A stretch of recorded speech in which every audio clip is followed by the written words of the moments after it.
And we need to be really blowing up our elected officials' offices and demanding relief, because they want to continue to get away with doing far too little. And in this moment, there's no such thing as doing too much. I mean, honestly, have you ever had a point in your life where the federal government did too much for you, where they gave you too much? Never happened to me. I've never seen that in my life. I never had too many scholarships. We never had too many people that got relief. Puerto Rico never got too much aid. But anyways, I digress. I'm sure.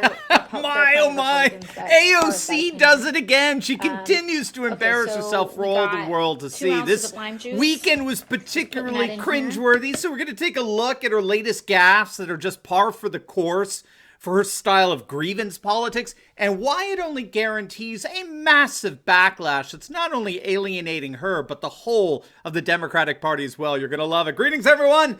Dr. Steve here with you. Awesome to be with you. As always, a super safe and sound lockdown Monday to y'all. If this is your first time here at this channel, we post 2 videos a day analyzing current events and some super awesome conservative trends, so that you can live in the present in light of even better things to come. So if you haven't already done so, you know what to do. Make sure to smack that bell and subscribe button. It's been an absolute privilege to have you here on a regular basis on this channel. You're going to love interacting with this online community of conservatives from all over the world. Also, for everyone, before you do anything else, make sure to click on the link below and check out the awesome video that we put together just for you, featuring our brand new Turley Talks Insiders Club. We're so thankful to those of you who've already signed up. Welcome. This is something we put together just for you. We received countless emails over the past several months of how you can get closer access to me and my work analyzing the rise of a new conservative age, and how you can be directly part of a massive group of conservatives from all over the world to network with. And your wish is our command. That's precisely what you're going to get by joining our Insiders Club. By becoming a member, you get more exclusive access to me and our journey together into this new conservative age we're embarking on. Each week, you get a special deep dive video reserved solely for our Insiders members, like 45 minutes long. You get access to our private Facebook group that features conservatives from all over the world. Plus, you'll get my monthly reading list to keep you updated on the best and most enriching information out there. You get a number of bonus videos. These are pretty cool. These are videos of teaching courses that I've done before, and you even get some awesome accessories like our Turley Talks tumbler to drink your coffee in, or whatever your beverage of choice is. So don't wait. Make sure to click on the link below and watch the video on the Turley Talks Insiders Club to get a fuller sense of what you'll be a part of. I think you're absolutely love it. It was a pleasure to put together for you, and it'll be a privilege to journey with you into this new conservative age together. All right, gang, let's dive right in here. Alexandra Ocasio-Cortez turned some heads this past weekend after another Instagram live feed. In this instance, she's bemoaning her belief that the federal government isn't doing enough to help Americans during the coronavirus pandemic. All the while she's making a margarita. I guess supposedly. I don't know. Actually, I have no idea what she's making there. Now, this is all on top of Ocasio-Cortez calling the United States a brutal and barbarian society for the vast majority of working Americans. She blasted the governor of New York, Andrew Cuomo, for suspending mortgage payments during the crisis, but not rent payments. She actually said in an earlier interview that the suspension of mortgage payments, but not rent payments, was creating, if you could believe it, a class and race issue, since we're basically rewarding and offering preferential treatment to landowners and folks who are more wealthy, but not offering the same relief to renters. But again, not to be outdone by her own words, Ocasio-Cortez took to Twitter calling for, if you can believe this, yes, she called for reparations specifically for minorities, since, again, according to AOC, minorities have a higher number of coronavirus fatalities that stems from the underlying injustice and inequality that pervades American society. She claimed that COVID deaths are disproportionately spiking on Black and brown communities, and this all because of things like environmental racism, whatever that is, and the wealth gap and redlining. And so any coronavirus relief package should include reparations specifically for Black and brown communities. Now, needless to say, Alexandra Ocasio-Cortez has become the poster child for conservatives. I mean, she really is the gift that just keeps on giving. She lectures us about reparations and racism and the government not doing enough from her posh Washington, D.C. apartment, all the while she sips wine or margaritas. She comes across as the quintessential privileged liberal, and it's frankly gotten embarrassing at this point. What Ocasio-Cortez and her fawning supporters in the mainstream Marxist media simply don't understand in all this is how much such rhetoric and antics dramatically backfire in at least two ways. For me, this is particularly what makes the mainstream media actually so embarrassingly complicit in all of this, because according to publications like Newsweek and others, what AOC is doing here is just great. Look at this headline, for example, from theweek.com. Alexandria Ocasio-Cortez live streamed herself drinking wine and assembling IKEA furniture. More than 8,000 people tuned in. Isn't that great? She just hangs out, she sips wine, assembles IKEA furniture, and still she can garner 8,000 viewers. Isn't that cool? Isn't that amazing? She's the future. But again, I think this is what happens when you live in an echo chamber like the mainstream media has become. Is that really what's going on here? That this is a politician so powerful, so enigmatically attractive, that she could garner nearly 10,000 people just to watch her assemble furniture. Is that what's really going on here? Well, the answer, of course, is no. In a social media age, there's nothing impressive about garnering 8,000 viewers. I'm sorry. That may be impressive for CNN since nobody watches them anymore. It may be impressive, it would be incredibly impressive for Joe Biden because it can barely get 2,000 people to watch his live streams. But sorry, 8,000 viewers in the context of an internet-based network society, it's just not a big deal. Here's what is.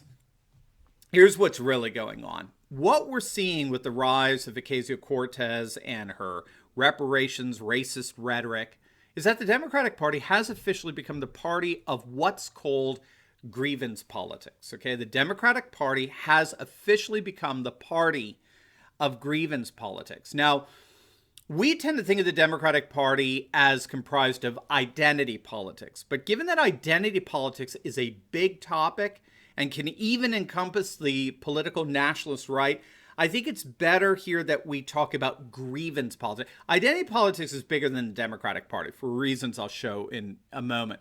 Instead, we need to think of the Democratic Party more as the party of grievance politics. Proponents of grievance politics reimagine culture as a binary of antithetical power distributions between a dominant colonialist power, which they often label white and male, right, Christian, that disenfranchises politically and socially minority cultures through sexist, racist, and classist exclusions.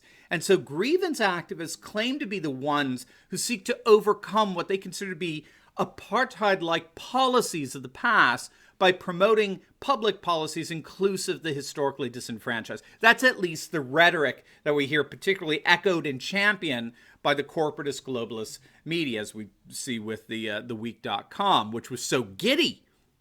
8,000 people could tune in to watch Ocasio-Cortez embarrass herself. Now, there are two fundamental problems with grievance politics we have to get. There are two ways, at least two, in which grievance politics backfires. They end up doing more damage to the proponents of grievance politics than to the supposedly oppressive power structures that the proponents of grievance politics want to bring down and destroy. First, as we can see on these cringeworthy videos, it's become patently obvious that grievance politics are all about enriching the activists, the activist elite. As it turns out, grievance politics do little to nothing for those whom the activist elite supposedly represent. We've seen this most explicitly with the Southern Poverty Law Center, the SPLC, right, which is perhaps more than any other organization has turned grievance politics into an industry, a very lucrative industry. Even left-wing outlets recognize that the SPLC has become a bona fide racket that makes tens of millions of dollars a year smearing conservative organizations and causes. And so, as Thomas Sowell has pointed out, years ago, grievance politics by definition can never be appeased, precisely because such appeasement goes against the business model that enriches activist elites. So this is what we call limousine liberals, who run around screaming and crying racism and sexism and discrimination, ultimately in order to get a massive amount of finances reallocated into their own bank accounts. And so that's what we're finding, how the Democratic Party is the party of grievance politics. And grievance politics is a major source of Democratic funding. Grievance politics is where the Democratic Party makes a lot of its money. And so pushing things like racial reparations, it's just good business, okay? The problem, of course, is when you engage in your reparations rhetoric and your discrimination and racism rhetoric on how government isn't doing enough to relieve all the suffering and injustice out there, all the while you're pouring yourself a margarita in your posh Washington, D.C. apartment, you come across as a limousine liberal. You come across as a member of the privileged class bitching and moaning about the very society that gave you such privilege in the first place. So the optics of grievance politics are almost always disastrous and they end up backfiring. But there's a second problem with grievance politics. The massive problem for the Democrats is that this push in grievance politics only provokes a massive backlash in identity politics. And that's why I like to make a distinction between these two kinds of politics. Grievance politics exacerbates identity politics. And this was first observed by the Vanderbilt University scholar Carol Swain, who found that the grievance politics that were being pushed by the civil rights crowd was actually inadvertently awakening what she called a new kind of new white nationalism. In other words, and this is coming from a study that was published back in 2002, so she's really onto this. She noticed that whites were becoming very concerned over the asymmetrical distribution and enforcement of civil rights-based equalities, where they felt like they were being discriminated against, okay? So in other words, if blacks get to vote their political interests and Latinos get to vote theirs, right, and Asians get to vote their political interests, and on and on and on we go, then why on earth can't whites vote on behalf of their own political interests? This is what Carol Swain, she was calling the new white nationalism. She was noticing it was not motivated so much by overt racism. In fact, all indicators show that racism is in an all-time low today.